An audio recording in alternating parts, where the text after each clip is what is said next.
ગુજરાતી રસોઈમાં તમારા બધાનું સ્વાગત કરું છું। આજે હું નવી રેસીપી સાથે આવી ગઈ છું। આજની જે રેસીપી છે તે છે કઢી પકોડી, જે આપણા દાદીમાના વખતથી આપણે ખાધી હોય છે। તો ચાલો મેં નવી સિક્રેટ સાથે બનાવું છું, તો આખો વિડીયો તમે ચોક્કસ જોજો। અને બધાય જોવે છે પણ સબસ્ક્રાઇબ નથી કરતા, તો પ્લીઝ રિક્વેસ્ટ તમે વિડીયો જોવો અને સબસ્ક્રાઇબ કરો અને મને સપોર્ટ કરો। તો ચાલો આપણે કઢી પકોડી બનાવવાની શરૂઆત કરી દઈએ। તો આપણે આ કઢી પકોડા બનાવવા માટે મેં આટલા 200 ગ્રામ ચણાનો લોટ લીધો છે। પછી આ કઢી માટે મેં આ ખાટું દહીં લીધું છે। આ કઢી માટે આપણે ચણાનો લોટ લીધો છે। આમાં મેં આદુ અને મરચું અને લસણની પેસ્ટ કચરી બનાવી છે ને એક લીલું મરચું રાખ્યું છે।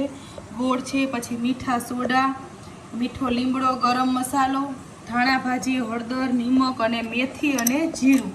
તો પહેલાં આપણે પકોડા બનાવવાનો લોટ છે તે તૈયાર કરી લઈએ। આપણે ગેસ ચાલુ કરી અને તેલ મૂકી દઈએ કે આપણે પકોડાનો લોટ આપણે તૈયાર કરીએ તો આપણું તેલ છે તે રેડી થઈ જાય। તો આપણે આમાં હવે સ્વાદ અનુસાર નિમક એડ કરી દઈએ। અડધી ચમચી જેટલી આપણે આમાં હળદર એડ કરી દઈએ અને અડધી ચમચી જેટલા આપણે આમાં મીઠા સોડા ઉમેરી દઈએ।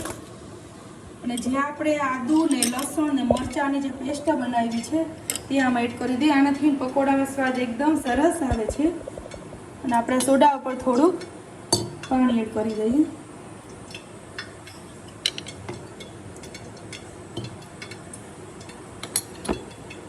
હવે આપણે આને લોટ છે તે સરસ બેટર છે તે બનાવી લઈએ આપણો પકોડાનું।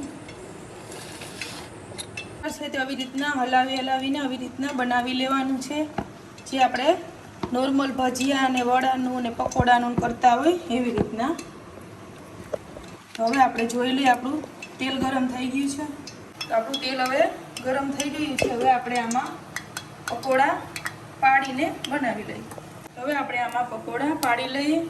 તમારા ઘરમાં જેવી રીતે પસંદ હોય એવી રીતના આપણે એ સાઈડના કરી શકીએ, મોટા છે નાના છે એવી રીતના આ રીતે આપણે બધાય પાડી લઈએ।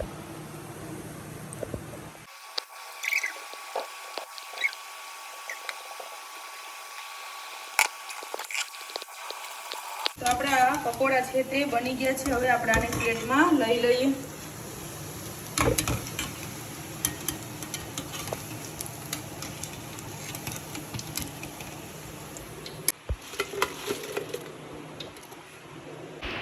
તો આપણા દહીં છે તેને આપણે આ ચણીના મદદથી પહેલાં એકદમ સરખું ફીટી લઈ ઘોળવું જેવું કરી લઈએ। તો મેં અત્યારે ખાટું દહીં લીધું છે। તમે આપણે છાશ ઘરમાં ખાટી પડી હોય તો આપણે એ પણ લઈ શકીએ। હવે આપણું આ સરસ થઈ ગયું છે ઘોળવા જેવું। હવે આપણે આમાં બધાય મસાલા એડ કરી દઈએ। હવે મેં આમાં થોડું પાણી એડ કરીશું, આપણે જોશે તો વધારે એડ કરીશું। હવે આમાં 2 ચમચી જેટલો આપણે ચણાનો લોટ ઉમેરી દઈએ, 2 થી અઢી જેટલો। સ્વાદ અનુસાર આપણે આમાં નિમક એડ કરી દઈએ, અડધી ચમચી હળદર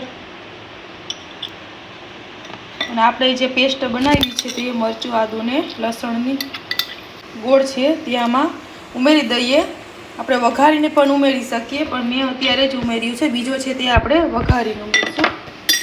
હવે આને એકદમ સરસ હલાવી લઈએ।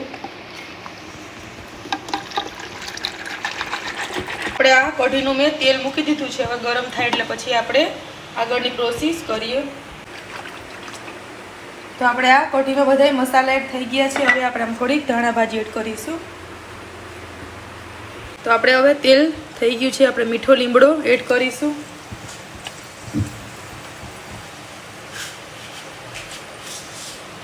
આ મેં મેથી અને જીરું છે તે આપણે આમાં એડ કરીશું। કઢીમાં આપણે મેથીનો સ્વાદ એકદમ સરસ લાગે છે એટલે મેથી નાખી છે। અને આમાં આપણે સૂકા મરચાં પણ નાખી શકીએ। હું અત્યારે લીલા મરચાંનો ઉપયોગ કરું છું। મોટા કટકા એટલે રાખ્યા છે કે જો આપણે તીખી લાગે તો આપણે ટુકડા બહાર કાઢી શકીએ। તો હવે આપણે કઢીનો વઘાર કરી લઈએ। તો આપણે કઢીનો વઘાર થઈ ગયો છે। ઉપરથી આપણે થોડું પાણી એડ કરી દઈશું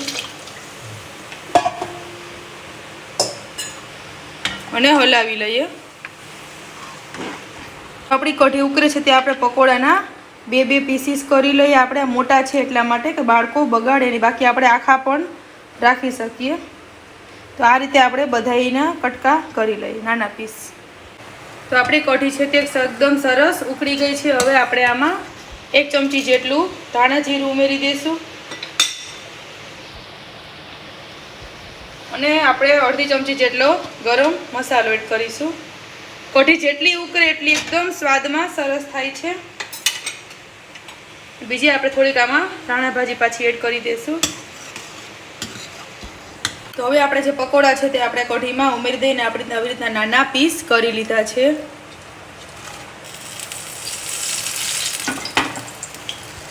તો હવે આને 3 થી 4 મિનિટ સુધી પહેલાં ઉકળવા દઈએ, પછી પાછો આપણે આનો વઘાર કરવાનો છે.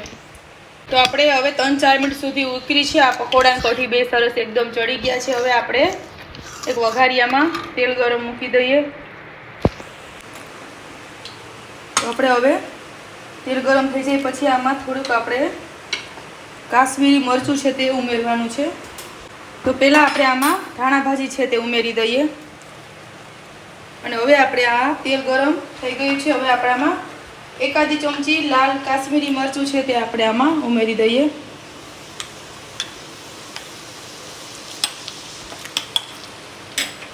હવે આપણે આનો વઘાર કરી દઈએ.